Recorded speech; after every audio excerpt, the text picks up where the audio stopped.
प्यारे विद्यार्थियों, आप सभी को मेरा नमस्कार। मैं डॉक्टर नेमीचंद कुमावत, सहायक आचार्य हिंदी विषय, राजकीय महाविद्यालय की आपके इस बीए पार्ट थर्ड विषय हिंदी साहित्य के द्वितीय प्रश्न पत्र की आज की इस ऑनलाइन कक्षा में मैं आप सभी का हार्दिक अभिनंदन और स्वागत करता हूं। प्यारे विद्यार्थियों, आपकी इस हिंदी साहित्य की द्वितीय प्रश्न पत्र में दो पाठ्य पुस्तकें संचालित हैं, जिनमें से एक पाठ्यपुस्तक है उपन्यास ज्यों मेहंदी को रंग, मृदुला सिन्हा जी के द्वारा रचित। दूसरी पाठ्यपुस्तक है कहानी संचयन, हेतु भारद्वाज जी जिसके संपादक हैं। इसमें 9 कहानियाँ संकलित हैं और आपके एक 13 अंकों का और एक 12 अंकों का ये दो प्रश्न उपन्यास विधा से संबंधित होगा, यानी हिंदी उपन्यास के प्रमुख तत्व, कहानी के प्रमुख तत्व इनसे और इनके प्रकारों से संबंधित एक 13 अंकों का प्रश्न होगा और एक 12 अंकों का प्रश्न होगा हिंदी उपन्यास और कहानी के उद्भव, विकास और प्रमुख कथाकारों से संबंधित। तो इन दोनों बिंदुओं पर यानी 12 अंक और 13 अंकों पर हमने पिछली ऑनलाइन कक्षाओं में विस्तार से अध्ययन कर लिया। पीडीएफ नोट्स के रूप में हमने सबको पढ़ा और मॉडल आंसर के रूप में पढ़ा। पीडीएफ नोट्स इनके आपके व्हाट्सएप ग्रुप में शेयर किए थे। साथ ही आपकी जो ये दूसरी पाठ्यपुस्तक है कहानी संचयन, जिसकी आरंभिक 2 कहानियों पर हम विस्तार से चर्चा कर चुके हैं। पहली कहानी पर हमने बात की थी, उसने कहा था कहानी चंद्रधर शर्मा गुलेरी जी के द्वारा रचित, जिसको हमने 3-4 ऑनलाइन कक्षाओं में पढ़ा और मैंने एक मॉडल आंसर के रूप में भी उसकी मूल संवेदना, उद्देश्य और लैला सिंह के चरित्र चित्रण पर प्रकाश डाला था, जो कहानी के प्रमुख पात्र हैं। दूसरी जो कहानी है पुरस्कार कहानी, जयशंकर प्रसाद जी के द्वारा रचित, जिसको हाल ही की ऑनलाइन कक्षाओं में हमने अध्ययन किया। और आज हम आरंभ करने जा रहे हैं आपकी इस कहानी संचयन पुस्तक की तीसरी कहानी, जो प्रेमचंद जी के द्वारा रचित है, पूस की रात कहानी।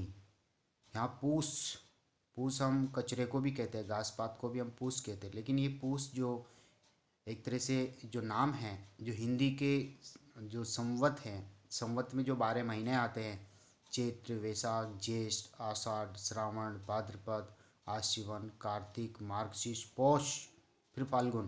तो ये पौष का महीने को पूस कहा गया है, जो फाल्गुन महीने के पहले 11वां महीना होता है। तो प्यारे विद्यार्थियों, और पूष के महीने में यानी कहने का तात्पर्य अत्यधिक तेज ठंड पड़ती है, ये सर्दी के महीने होते हैं और इसी महीने की एक रात की ये कहानी है। और इस कहानी में एक किसान की अत्यधिक शोषित अवस्था का चित्रण किया, उसकी दयनीय दशा को यहाँ प्रेमचंद जी ने उतारा है। तो वो कहानी को आरंभ करने से पूर्व आज हम पहले प्रेमचंद जी के कृतित्व और व्यक्तित्व, उनके जीवन परिचय पर थोड़ा सा प्रकाश डाल लेते हैं। प्रेमचंद जी का जन्म 1880 ईस्वी में और मृत्यु जो है 1936 ईस्वी में हुई।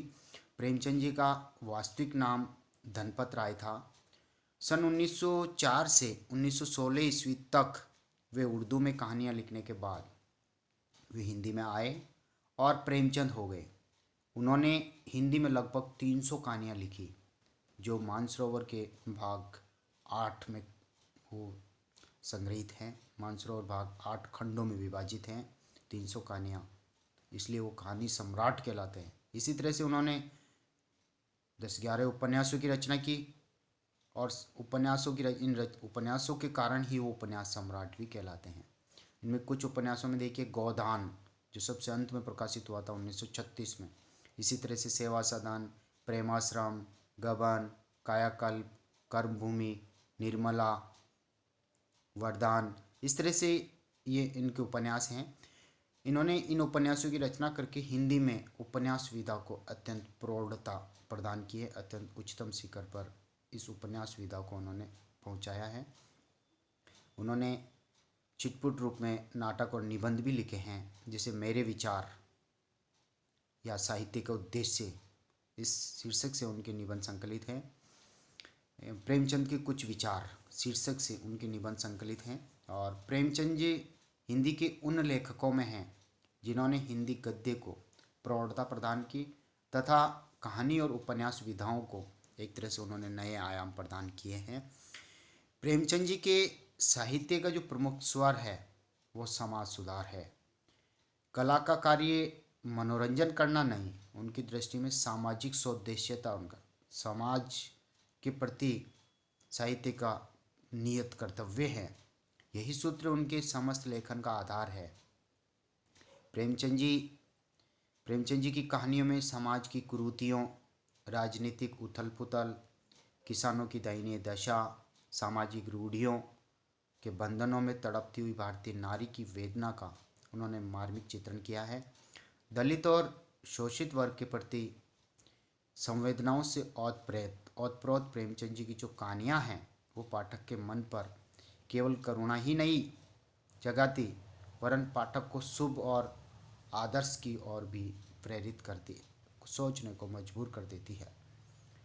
अपने आरंभिक जीवन में प्रेमचंद जी गांधी जी से प्रभावित रहे थे, अतः उनकी कहानियों में आदर्शवाद का स्वर मुखरित हुआ है, आदर्शवाद की परिकल्पना है। किंतु धीरे धीरे वे यथार्थवाद को भी स्वीकारते हैं, जैसे कफन कहानी, और उसमें जैसे माधव और गिस्सू की कहानी को लेकर के कफन तक के पास कफन खरीदने तक के पैसे उनके पास नहीं होते हैं। और इसी तरह से पूस की रास, ये भी दरिद्रता एक किसान की दयनीय दशा का चित्रण इसमें है। ये कहानियाँ एक तरह से उनकी यथार्थवादी दृष्टि की द्योतक है। इनमें यथार्थवाद की पूरी झलक हमें देखने को मिलती है। प्रेमचंद जी ने कहानियाँ अत्यंत सरल और सहज शैली में लिखी है तथा उनकी भाषा अत्यंत सजीव और पारदर्शी है। उनकी कहानियाँ भारतीय जीवन की विसंगतियों पर तीखा प्रहार करती हैं।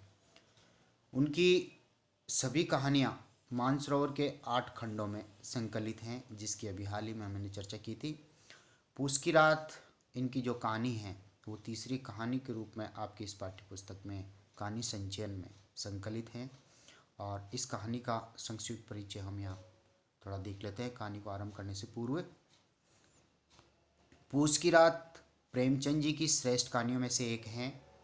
कहानी का प्रारंभ ऋण की चिंता से होता है और अंत ऐसी अकर्मण्य दीनता में जो हर समस्या का समाधान तो लगती है पर होती नहीं है। इस कहानी में प्रेमचंद जी अपने इस उद्देश्य को दर्शाने में सफल हुए हैं कि छोटे से किसान का शत्रु केवल साहूकार ही नहीं है, बल्कि प्रकृति भी उसकी दुश्मन बन जाती है। जो प्रकृति उसे खेत में अन्न देती है, वही प्रकृति उसकी खेती को चौपट भी कर देती है, जिसके कारण ऋण की समस्या प्रारंभ हो जाती है। और तब मजदूरी और खेती, इन दोनों समस्याओं से किसान पेट ही नहीं भर पाता है। न तो खेती से पेट भर पाता है और न वो मजदूरी से पेट भर पाता है। वो जीवन भर दरिद्रता में घुट करके जीवन जीता है।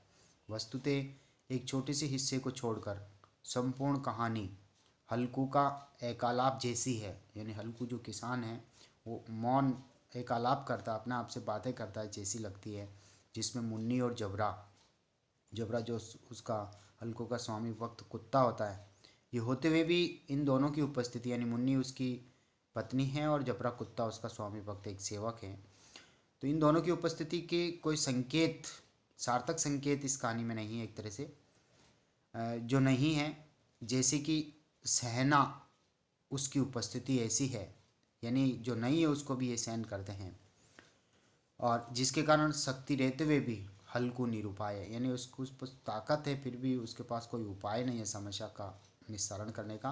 निरुपाय इस अर्थ में कि कर्ज चुकाने के कारण वह कंबल तक नहीं खरीद पाता है। यानी उसने सहना महाजन से कुछ कर्ज के पैसे लिए थे और उन पैसों को चुकाने में ही एक तरह से उसकी गालियाँ सुनने के कारण वह डरता है और वो केवल जो पैसे हैं वो उसको कर्ज में दे देता है और कंबल नहीं खरीद पाता है। और कंबल नहीं खरीद पाने से वह अंततः सर्दी के कारण नील गायों से खेत की रक्षा भी नहीं कर पाता है। जब कंबल ही नहीं है तो इतनी तेज ठंड में वो कैसे नील गायों की रक्षा करे, कैसे वो जगे। कंबल होना तो अति आवश्यक है, वस्त्र ही नहीं उसके पास, इसलिए वो जब काफ़ी देर तक तो जगता है और उसके बाद जब सो जाता तो उसकी नींद ही नहीं खुलती है और प्रातःकाल होने तक नील गायें आकर के खेत को चौपट कर जाती है। जबरा कुत्ता भौंक भौंक करके वो भी एक तरह से बलिदान हो जाता है, उसके वो भी प्राण त्याग देता है। तो कहने का तात्पर्य जब प्रातःकाल जब वो उठता है तो वो ये सोचता है कि बस अब रात को ठंड में यहाँ सोना तो नहीं पड़ेगा, वो खुश होता है। तो देखिए किसानों की दयनीय दशा। तो कहानी में ठंडी रात के वातावरण की बुनावट शिल्प की सपाटता के बावजूद उसे कलात्मक आयाम देती है। अंत होते होते कहानी ठंड में खेत पर सोने से बचने के कारण हल्कू की प्रसन्नता और मजदूरी करके माल गुजारी चुकाने की मुन्नी की चिंता पाठक को कहानी पर देर तक सोचने के लिए विवश कर देती है। यानी एक तरफ खेत पर सोने से बच गया हो, ये तो एक तरह से हल्कू की प्रसन्नता है, और अब मजदूरी करके माल गुजारी करते हुए किसान मतलब अपने कर्ज को चुकाना, ये एक मुन्नी की जो चिंता है, तो ये पाठक पर काफ़ी देर तक सोचने के लिए मजबूर कर देती है कि हल्कू देखो अब प्रसन्न हो रहा है, तो रात को नहीं सोना पड़ेगा क्योंकि कंबल तक नहीं है, इस ठंड से कैसे बचा जाए। और दूसरी ओर कितनी मेहनत मजदूरी ये किसान लोग करते हैं, और एक तरह से उस पत्नी को भी चिंता हो रही कि कैसे अब हम इन पैसों को चुका पाएंगे। तो किसान की दुर्दशा उस मजदूर से भी कहीं अधिक है जो मजदूरी करके अपना पेट पालता है। वो तो फिर भी खुश हो सकता है, लेकिन किसानों की अत्यधिक दुर्दशा हो रही है, जबकि किसान को उस मजदूरी में से खेत का लगान भी चुकाना है, अपने परिवार को भी पालना है, कर्ज भी चुकाना है। कहानी प्रभान्विति में सफल है और बिना किसी समाधान के प्रेमचंद जी पाठक के सम्मुख केवल प्रश्न उठाकर ही छोड़ देते हैं। तो देखिए, हम अब कहानी की ओर आगे बढ़ते हैं। इस कहानी में जो मुख्य समस्याएं उभरती हैं वो एक तो किसान के कंबल नहीं खरीदने की समस्या, ऋण कैसे चुकाया जाए, महाजन वगैरह से लिया गया ऋण, और वो अब कृषि भूमि को छोड़ करके मजदूरी कैसे करें, इधर का कर्ज भी उसको चुकाना और मजदूरी करके कर्ज और परिवार का पालन पोषण कैसे वो करें, आर्थिक अभावों का जीवन किसान वर्ग जी रहा है, वो शोषित वर्ग जी रहा है, उनमें उनकी स्थिति में कैसे सुधार लाया जा सकता है, इस समस्या का निवारण कब होगा, और मजदूरी में ही किसान और अन्य जो लोग हैं वो सुख सुविधा अधिक महसूस करते हैं कि मजदूरी में निश्चित पैसे तो मिलेंगे, लेकिन खेती करते हैं तो प्रकृति भी कुपित हो जाती है और फसल चौपट हो जाती है, साथ ही महाजन वगैरह फसल आने पर वो आकर के धरना दे देते हैं और वो कर्ज में ही फसल को लूट के लेके चल जाते हैं। तो सब लोग मजदूरी करने के लिए मजबूर है और इसी में अपनी खुशी मानते हैं। तो इस कहानी में एक तरह से तीन पात्र हैं। कहानी की नायिका मुन्नी है जो हल्कू किसान की पत्नी है, दूसरा कहानी का नायक हल्कू है जो एक किसान है, इन दोनों की वार्ता से कहानी का आरंभ होता है, तीसरा जो पात्र और एक जबरा कुत्ता है जो हल्कू नामक किसान का एक स्वामी भक्त सेवक है, और एक चौथा पात्र तो नहीं, केवल नामोल्लेख जरूर होता उसका, वो जरूर आता है, सहना नामक एक महाजन है जो कर्ज के पैसे लेने के लिए घर पे आता है, और हल्कू जो है अपनी पत्नी से, वो मुन्नी से पैसे लेकर के उसको कर्ज के दे देता है और वो कंबल ही नहीं खरीद पाता है। तो शोषक शोषित वर्ग का संघर्षमय कहानी का चित्रण भी इसमें हम देख सकते हैं, वर्गीय विषमता का चित्रण भी इस कहानी में है। तो आइए हम इस कहानी को आरंभ करते हैं। हल्कू ने आकर, कहानी का आरंभ देखिए, हल्कू ने आकर स्त्री से कहा, स्त्री ने अपनी पत्नी से कहा घर पे, सहना आया है, लाओ जो रुपए रखे हैं उसे दे दूं, किसी तरह गला तो छूटे। यानी कहने का तात्पर्य सेना नामक एक महाजन है जो उसके घर पे कर्ज के पैसे लेने के लिए आया है, और वो अपनी पत्नी से कहता है कि जो पैसे रखे हैं वो मुझे दे दो ताकि इसकी गालियों से पीछा तो छूटे, क्योंकि वो गालियाँ सहन नहीं कर सकता महाजन की, उसकी बजाय वो पैसे देना स्वीकार कर लेता और कंबल खरीद भी नहीं सकता। मुन्नी झाड़ू लगा रही थी, पीछे फिरकर बोली, 3 ही तो रुपए हैं, दे दोगे तो कंबल कहाँ से आवेगा। माघ पूस की रात, यानी माघ के महीने में और पौष के महीने की ये जो ठंडी शीत लहरें चलने वाली ये रातें हैं, हार में कैसे कटेगी, यानी रात हार में कैसे कटेगी, और यानी हम परास्त हो गए एक तरह से, यानी इस तरह से किसान से हार मान जाओगे तो और कंबल नहीं खरीद पाएंगे, हम परास्त होते रहेंगे तो कैसे रातें काट पाएंगे हम, इतनी ठंड की रातें। उससे कह दो फसल पर रुपए दे देंगे, अभी नहीं है। यानी ये कितनी स्वाभिमानी है और अपने परिवार की कितनी चिंता करती है, और हल्कू को कहती है कि मना कर दो उसको, अभी पैसे नहीं है, फसल पे देंगे, ताकि इस बहाने से वो पैसे जो जो भी 3 रुपए हैं उससे वो कंबल खरीद के मतलब इन पौष महीने की इन जाड़े की इन रातों को बिता सकें और अपने खेत की गन्ने की खेत की रखवाली वो कर सकें। हल्कू एक क्षण अनिश्चित दशा में खड़ा रहा। पूस सिर पर आ गया था, यानी पौष का महीना सिर पर था, तेज ठंड का महीना आ गया था। कंबल के बिना हार में रात को वे किसी तरह नहीं सो सकता। हार में कहने का तात्पर्य खेत में, यानी खेत के अंदर किसी पेड़ से जुल्ले की टाइप एक पलंग लटका करके उसमें रात में सोया जाता, तो वो हार है।